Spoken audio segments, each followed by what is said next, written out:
বলি কোথায় সিপিআইএম বামপন্থী কোন দল বাম ফ্রন্ট কোথায় বলেছে পুজো হবে? মানুষের মন বলছে। কল্যাণের কথা কেন বলে? এখন দুই পক্ষ শুরু হয়েছে, যে সবচেয়ে বেশি নারী বিদ্বেষী সে পুরুষের কথা নাম বলছো কেন? নামে কি হয় নাকি? মমতা বললে কি মমতাময়ী হয়? কল্যাণ বললে কি কল্যাণকামী হয়? আর দ্বিতীয়ত এই যে তুমি শুরু করলে প্রশ্নটা বলতে পারতে যে কল্যাণ বলেছে বা টিএমসি নেতা বলেছে, তুমি শুরু করলে প্রথমেই যে দুর্গাপুজো বন্ধ করতে হবে, কে বলেছে বন্ধ? ফার্স্ট আই আস্ক, এই দিকটা মিডিয়া থেকে বলা হচ্ছে কিছু কিছু, তুমি উচ্চারণ করছো এটাকে। আমি বলি কোথায় সিপিআইএম বামপন্থী কোন দল বাম ফ্রন্ট কোথায় বলেছে পুজো হবে? মানুষের মন বলছে, তার পরিবার বলছে। কে কি করবে না করবে এটা কে ঠিক করে দেবে? শাসক দল? এটা কিন্তু বলে বহু সংখ্যক, এটা কি বলে আধিপত্য। এরপর তো বলবে কি ধরনের পুজো করবে, কাকে দিয়ে উদ্বোধন করবেন, কার ব্যানার লাগাবেন, কার ব্যানার লাগাবেন না। এই মমতা ব্যানার্জি বলেছিল যে লাইব্রেরিতে কোন বই রাখবেন কোন পত্রিকা রাখবেন তিনি ঠিক করে দেবেন। তারপর তো এবার বলবেন 5টা ঠাকুর কেন থাকবে, 2টো থাকবে বা 6টা থাকবে। এটা তো কোনো বিষয় না সরকারের বা আন্দোলন, ধর্ম যার যা। সেটাকে আমি জানি মিডিয়ার একটা অংশের যেটু বিজ্ঞাপন একটা আয় আছে, তারা একটা কাউন্টডাউন শুরু করে, এতদিন বাকি আছে এতদিন বাকি আছে এতদিন বাকি আছে। সেখানে কিছু এফেক্ট হচ্ছে কিনা আমি জানি না, সেটা বিজ্ঞাপনদাতা এবং এই মিডিয়া হাউসের ব্যাপার। কিন্তু আন্দোলনের সঙ্গে এটা কোনো সম্পর্ক নেই। উৎসব বনাম পুজো বনাম আন্দোলন কেন বলা হচ্ছে? যে রাধে সে চুল বাঁধে। চুল বাঁধছি বলে রান্না করবো না, এটা একটা দক্ষিণপন্থী বলাও। কেন চিকিৎসক পদ খালি আছে? কেন বছরের পর বছর নার্সের অ্যাপয়েন্টমেন্ট হচ্ছে না? কেন দুর্নীতি করেই নিয়োগ হবে, নাহলে নিয়োগ হবে না সুষ্ঠুভাবে? কেন টেকনিশিয়ানসরা নেই কেন? এটা তো বড় প্রশ্ন। তাহলে কি গোটা স্বাস্থ্য ব্যবস্থা পশ্চিমবঙ্গের জুনিয়র ডাক্তার নির্ভর? আগে হাউস স্টাফ ছিল, এখন হাউস স্টাফ নেই। তাহলে পিজিটি আছে, এসআর আছে। তাহলে শুধু কি তুমি এই বন্ড পোস্টিং দিয়ে করছো? আর সিনিয়র ডাক্তার তো অপমান করা হচ্ছে। তারা দিন নেই রাত নেই ছুটি টাকা নেই, তারা কাজ করছে।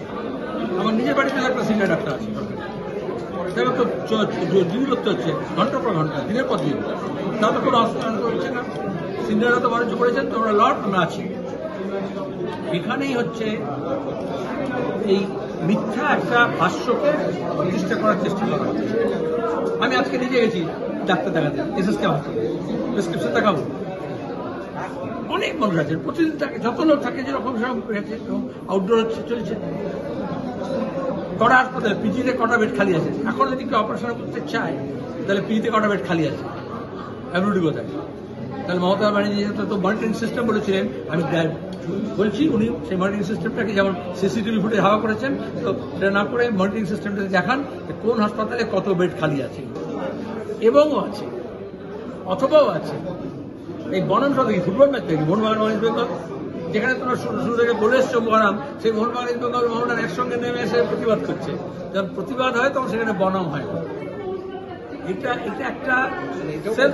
একটা সেলফ গোল, শাসকের সেলফ গোল। আরএসএস এর মদতে যে প্রথম বললো ধর্ম পুজো, কমিউনিস্টরা বোঝে না, কেন এরা প্রতিবাদ করছে। আরে পুজো তো হচ্ছে। নেটওয়ার্ককে আমি ডাউট করছি, জি নিউজকে ডাউট করি। কারণ জেএনইউ বিশ্ববিদ্যালয় এরকম মুখে বসিয়ে দেওয়া হয়েছিল কথা, যার জন্য ওমর খালিদ এখনো জেলে আছে। আবার শেলা রশিদ বিজেপির স্পোক্স পারসন হয়ে গেছে, মিসেস পুষে হয়ে গেছে। সুতরাং এইগুলো যখন বলছে এটা খেয়াল রাখবে। এটা অনেকবার বলা হয়েছে, মহিলারা যদি বলে পুরুষতন্ত্র থেকে আজাদি, আজাদি শব্দে এরপর তো মৌলানা আজাদ বলতে পারো। কারণ স্বাধীনতার সময় যখন রত্নাগিরি জেলে বন্দী ছিল সাভারকর, তখন সে মুচলেখা দিয়ে বলেছিল যে আমি রত্নাগিরি জেলের বাইরে যাব না, জেলার বাইরে যাব না, এবং আমি স্বতন্ত্রতা বলে ওলাল এটা উচ্চারণ করব না। বিজেপি এখনো মনে করে, এবং কিছু মিডিয়া পুষার যারা বিজেপি মেসেজ পুশ করে, আজাদি, স্বাধীনতা, ফ্রিডম, এগুলোকে তুমি কালকে বলবে না প্রেস ফ্রিডম, তারপরে কি ইন্ডিয়া ফ্রিডম নয়?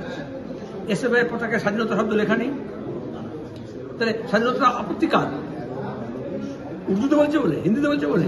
আমাদের এই উপমহাদেশে 1857 জন্য সমস্ত স্লোগানের জন্ম হয়েছে উর্দু এবং ফার্সি থেকে। যে কাব্য তার মধ্যে দাঁড়িয়ে প্রতিবাদী কবি সত্তা জেগেছে 1857 জন্য, যেটাকে আমরা প্রথম স্বাধীনতা যুদ্ধ বলি। কি করে অস্বীকার করবে? তাহলে এটা একটা ভাষার জন্য গন্ডগোল তো করছে না, আসলে স্পিরিট অফ ফ্রিডম এইটাকে ঝামেলা করছে।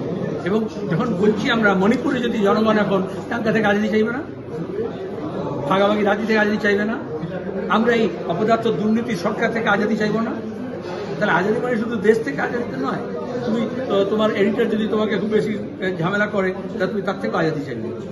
এরা স্বেচ্ছাসেবী না সরকার সেবী তুমি জানি না, কারণ তৃণমূল কংগ্রেসের সরকার গত কয়েক বছর এই ধরনের স্বেচ্ছাসেবী সংস্থাকে কয়েক হাজার কোটি টাকা দিয়েছে, জানো এটা? সেই জন্য এই আন্দোলনকে ভাঙার তো চেষ্টা প্রথম থেকেই হচ্ছে। তার মধ্যে একটা মিডিয়ার একটা অংশকে ব্যবহার করা হচ্ছে, কিন্তু আন্দোলন করার অধিকার প্রত্যেকের আছে। কোর্টে গেছে যাক, কোর্টে আমার কিছু বলার নেই, সবার কোর্টে যাওয়ার অধিকার আছে, কিন্তু কেন যেতে হচ্ছে এটা বলে। এই যে সরকার পক্ষ থেকে যে প্রচার করা হচ্ছে মিথ্যা প্রচার, এবং কোনো খবরের কাগজে দেখলাম হেডলাইন করে এটাকে প্রচার করছে, তাহলে মেডিকেল কলেজগুলোতে জুনিয়র ডাক্তার, বাকিগুলোতে কেন? বাকিগুলোতে তো primary health centre, subsidiary health centre, state general হাসপাতাল, ডিস্ট্রিক্ট হাসপাতাল, মহকুমা হাসপাতাল, মমতা ব্যানার্জির স্বাদের সব মাল্টি সুপার স্পেশালিটি হাসপাতাল, তারা কোথায়?